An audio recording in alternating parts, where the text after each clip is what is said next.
Ok les amis, bonjour, bonjour, on peut même dire bonsoir. Ça dépend du lieu que vous me suivez maintenant. Comment nous y est? J'espère que vous allez bien. Moi en forme.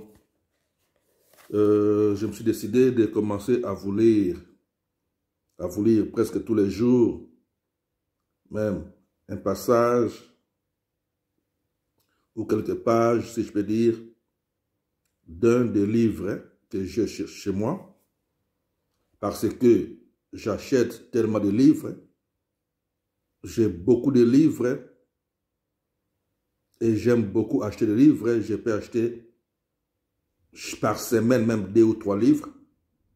Par semaine, je dis bien, je peux acheter même 2 ou 3 livres. Et je ne lis pas tous les livres que j'achète, bien sûr. Je lis juste peut-être l'introduction pour savoir de quoi ça parle. Et puis si c'est intéressant pour moi, je mets de côté, je peux lire ça dans l'avenir, je peux lire ça un jour. Donc pour dire que j'ai plus de 200 livres actuellement chez moi, à part des livres que j'ai déjà donnés ou fait cadeau aux amis. Donc j'ai chez moi actuellement, donc je serais certain, j'ai plus de 200 livres. Et je me suis décidé maintenant de commencer à vous lire, même un tout petit peu, une ou des pages d'un de ces livres-là, chaque fois que je vais trier, choisir un livre, lire un ou des pages, pour vous encourager à commencer à lire aussi de temps en temps, et pour vous motiver aussi à commencer à acheter les livres, parce que c'est bien d'acheter des livres et c'est bien de lire des livres. Vous comprenez les amis? Surtout si vous êtes quelqu'un qui aimait la spiritualité, si vous aimez la vie des prières, si vous êtes un enfant de Dieu, il faut apprendre à lire. Et si vous ne savez pas lire, il y a des livres audio que vous pouvez écouter. Donc, il y a maintenant beaucoup de modèles, donc comment vous pouvez vous exercer à développer votre connaissance, votre attachement, votre intimité avec Dieu. Alors, ce matin-là, maintenant, j'ai décidé de vous lire le premier chapitre d'un livre que j'ai dans mes mains ici, c'est Le mystère des anges. Bon, il y a beaucoup de livres qui parlent du mystère des anges. Hier j'avais lu quelques lignes d'un livre qui s'intitule aussi Le mystère des anges, écrit par Odile Alleged. Ça, j'avais lu ça hier, Le mystère des anges. J'avais lu quelques lignes hier. Le mystère des anges, écrit par Odile Alleged. Et là, maintenant, je vais lire encore Le mystère des anges, quelques lignes ou un chapitre, parce que c'est des courts chapitres, des petits chapitres. Donc, Le mystère des anges, écrit par Louis-Michel Blin. Louis-Michel Blin aussi écrit Le mystère des anges. Donc, je vais prendre le premier chapitre. Chapitre 1, Les anges dans la Bible. Donc là, je suis dans Le mystère des anges, écrit par Louis-Michel Blin. Et je prends le premier chapitre, Les anges dans la Bible. Il dit ceci. La Bible mentionne près de 400 fois les créatures célestes.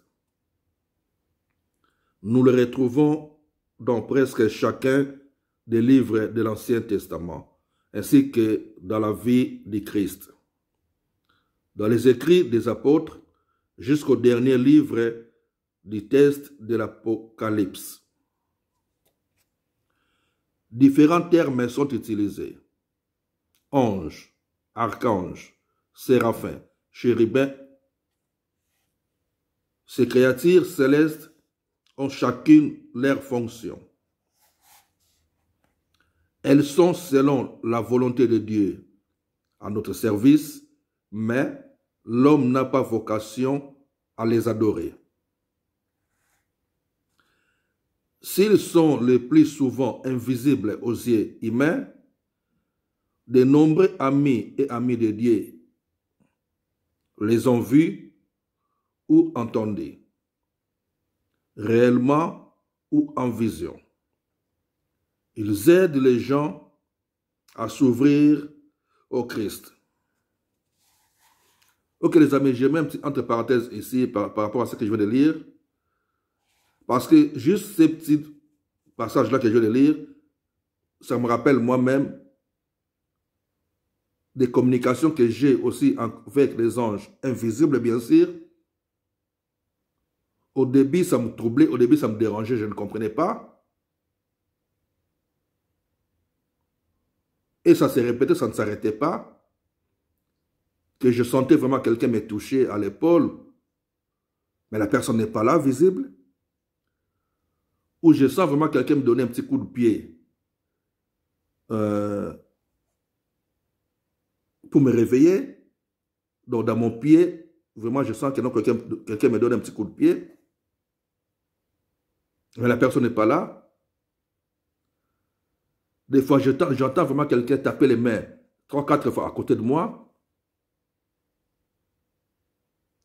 Jusqu'à ce que je commençais maintenant à m'énerver tellement. Ça se répétait tout le temps, ça se répétait tout le temps. Et des fois, ça m'arrivait aussi, maintenant, quand je médite et que je vais commencer à écrire, parce que moi aussi j'écris, malgré que je n'ai pas encore publié, j'écris aussi beaucoup. Et quand je me mets et que je commence à écrire, il y a des choses qui me viennent au-delà de ce que moi je réfléchis, au-delà de ce que moi je pense. Et c'est par là que je commence à comprendre maintenant. J'ai un compagnon de service avec moi, qui travaille avec moi, qui veille sur moi. Et par après, j'ai commencé à développer cette amitié avec cette personne invisible. Hein. Je sais qu'il peut devenir visible un jour ou l'autre. Pourquoi je dis qu'il peut devenir visible un jour ou l'autre? Parce que les anges sont toujours là. Ils attendent que nous devenions, que nous, les humains, nous puissions devenir au niveau où ils veulent que nous puissions vraiment arriver pour qu'ils se sentent mieux à communiquer avec toi dans ce niveau-là. Donc, où ils communiquent avec nous, invisibles, en tant qu'invisibles, parce qu'ils sentent que soit s'il apparaît devant toi, ils peuvent soit t'effrayer, ils peuvent te faire peur. Donc, il attend que tu puisses augmenter ta connaissance et que son intimité aussi, ou son attachement aussi avec toi, va commencer à changer. Et ses apparitions aussi près de toi vont commencer à changer. Et c'est ça que des choses que moi j'ai vécu. Et ça change, si je fais dire petit à petit, et j'évolue et nous avançons ensemble pour la gloire de Dieu. D'accord, je continue le livre là où je m'étais arrêté. Où je retourne un peu, je recommence un peu ce paragraphe. S'ils sont le plus souvent invisibles aux yeux humains, de nombreux amis et amis de Dieu, hommes et femmes bien sûr, les ont vus ou entendus réellement ou en vision. Ils aident les gens à s'ouvrir au Christ. Ils sont présents pour protéger, instruire, conduire et réconforter les hommes. L'ange est ambassadeur de Dieu, transparent à son projet. Il sera bien sûr impossible ici de citer la totalité des références du livre saint, mais l'ensemble de l'ouvrage se rapportera constamment en nombre. Sur l'ensemble de l'ouvrage se rapportera constamment en nombre de références bibliques auxquelles le lecteur pourra se référer et qu'il pourra creuser. Notons simplement quelques points essentiels. Nous voyons apparaître les anges dès la Genèse.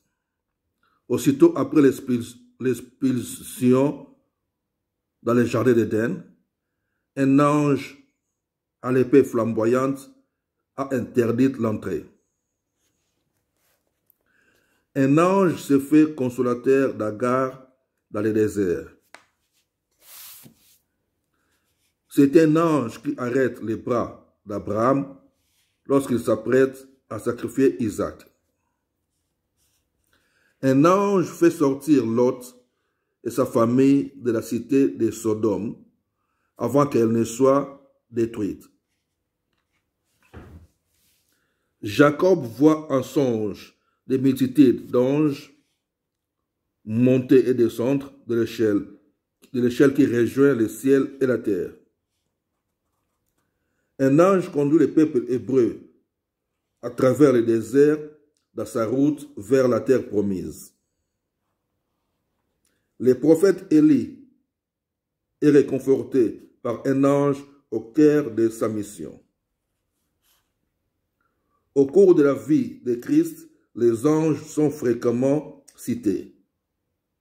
L'ange Gabriel annonce la venue de Dieu à Zacharie et à Marie. Un ange instruit Joseph de sa vocation de père adoptif. Un ange annonce le Messie aux bergers. Des multitudes d'anges louent Dieu dans les ciels de Noël. Des anges sont au service de Jésus à la suite de son jeûne au désert. Un ange les réconforte dans son agonie. Des anges annoncent la résurrection. Donc des anges annoncent la résurrection.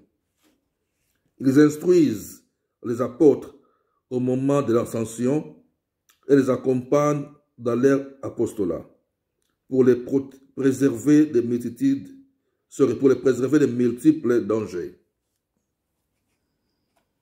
3 archanges sont cités dans la Bible: Michel, prince de la milice céleste; Raphaël, ange guérisseur et protecteur des voyageurs; et Gabriel, le messager céleste par excellence.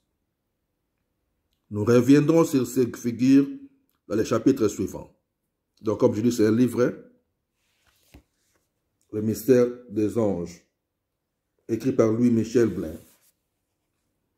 Nous reviendrons sur ces figures dans les chapitres suivants. Saint Paul nous rappelle dans son épître aux Hébreux 1,4 que le Christ est plus excellent que les anges. Et souligne quelques versets plus loin, 1,14, les rôles définitifs, ils sont tous des esprits au service de Dieu envoyés pour exercer un ministère en faveur de ceux qui doivent hériter du salut. C'est ça que j'ai dit aussi, c'est que moi je suis en train de vivre depuis quelques années. Et c'est un plaisir d'être attaché avec Dieu. C'est un plaisir aussi de développer toujours son intimité avec Dieu et de faire croître sa connaissance dans le domaine spirituel. Que Dieu soit glorifié. Donc là, je vais terminer de lire ce premier chapitre. Et le chapitre 2, il parle des aperçus historiques. Bon, ça, je ne vais pas vous lire ça parce que c'est un livre, donc il faut acheter. Le mystère des anges, écrit par Louis-Michel Blain. God bless you all.